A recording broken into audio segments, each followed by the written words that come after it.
నూలులో శతాబ్దాల గౌరవం, పట్టు పరంపరకు ప్రతీక, సంప్రదాయానికి శాశ్వత చిరునామా సఖీ. వాళ్ళ జీవితమంతా కష్టాల సుడిగుండమే. కడుపును పుట్టిన బిడ్డ తేడాగా ఉన్నాడని తెలిస్తే కన్నవాళ్లే గొంతు నులిమేయాలనుకుంటారు, లేదా ఇంటి నుండి గెంటిస్తారు. బతకడానికి దారి లేక బస్టాండ్లు, రైళ్లు, ట్రాఫిక్ సిగ్నల్స్ దగ్గర చేయి చాచితే ఈ లోకం వాళ్లను ఒక వింతగా చూస్తుంది, చీదరించుకుంటుంది, వెక్కిరిస్తోంది. బతుకంతా అవమానాలే. ఆస్తిగా కన్నీళ్లే కథగా మారిన ఆ జీవితాలు కుంగిపోలేదు. తమను చిన్న చూపు చూసిన సమాజం ముందే తలెత్తుకుని నిలబడాలని ఒక సంచలన నిర్ణయం తీసుకున్నారు.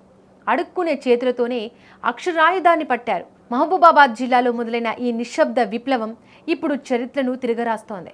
మహబూబాబాద్ జిల్లాకు చెందిన పలువురు ట్రాన్స్జెండర్లు తమ పాత జీవితానికి స్వస్తి పలికారు.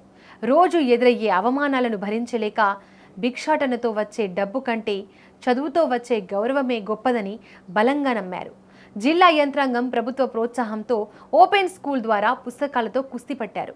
ఏ సమాజం అయితే వాళ్లను చులకనగా చూసిందో అదే సమాజం ఆశ్చర్యపోయేలా 10వ తరగతి ఇంటర్మీడియట్ పరీక్షలు రాశారు. ఆశ్చర్యం ఏమిటంటే వాళ్ళు కేవలం పాస్ అవ్వడమే కాదు, మంచి మార్కులతో అద్భుతమైన ఉత్తీర్ణత సాధించారు. వీరు సాధించిన ఈ విజయం కేవలం ఒక పేపర్ సర్టిఫికేట్ కాదు, తరతరాలుగా వాళ్ళ కమ్యూనిటీని కమ్మేసిన చీకటిని చీల్చుకుంటూ వచ్చిన ఒక వెలుగురేఖ.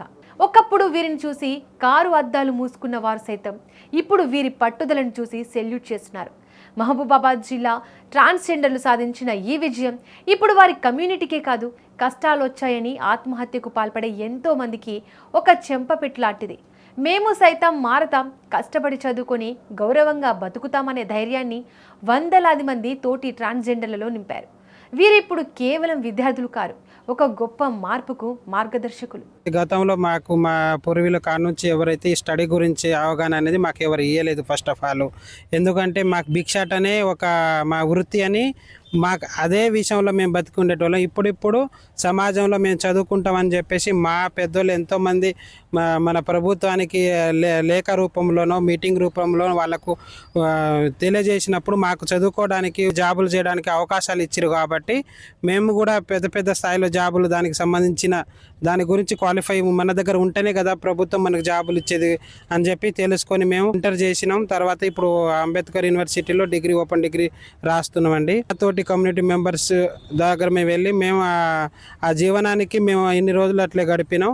కాకపోతే సమాజంలో మా గురించి తెలియదు, ఎక్కువ తెలియనప్పుడు వాళ్ళకు తెలియజేయడం ఎట్లా, వాళ్ళ సమాజంలో మేము తిరుగుతా అంటే ఎన్నో బాధలు, ఎన్నో కష్టాలు, ఎన్నో అనుభవించి ఎదుర్కొని మేము నడుస్తూనే ఉన్నాం. ఇప్పటికీ కొన్ని బాధలు ఉన్నాయి, కొన్ని సవాలు అయినాయి.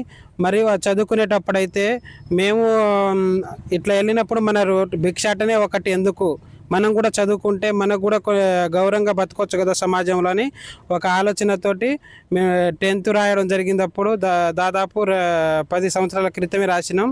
10th రాసిన తర్వాత కూడా అప్పుడు జెండర్ ప్రాబ్లం అయ్యేది, మళ్ళీ ఆ స్టడీ అక్కడి నుంచి స్టాప్ చేసినాం.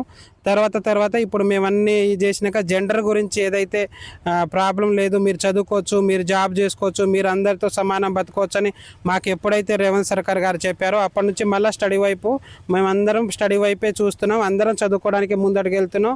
ప్రతి ఒక్క మా తోటి కమ్యూనిటీ వాళ్ళు కూడా వాళ్ళు ఏ వరకైతే చదివి స్టాప్ చేసారో ఆ పైన ఏమైతే చదవాలనుకుంటారో అందరికీ మేము సాయం చేస్తున్నాం.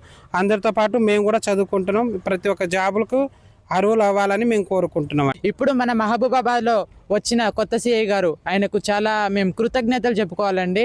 మాకు సార్ వాళ్ళు పిలిచి మా మహబూబాబాద్ డిస్టిక్ నుండి మేము ఎస్పీ సార్తో మాట్లాడేసి మీకు ఉద్యోగం అంటే ట్రాఫిక్ వాలంటీర్స్ అలాంటి ఉద్యోగం మేము ఇప్పిస్తామనేసి అన్నారు.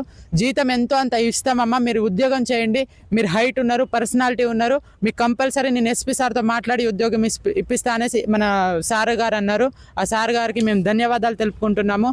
ఆ సార్ గారు అన్నాక నాకు మైండ్లో ఒక చిన్న ఆలోచన వచ్చింది, నేను చదువుకోవాలనేసి. ఈరోజు నేను డిగ్రీ ఎగ్జామ్ రాస్తున్నా అంటే ఆ సార్ గారు నాకు చెప్పినందుకు నేను డిగ్రీ ఎగ్జామ్ రాస్తున్నా అండి.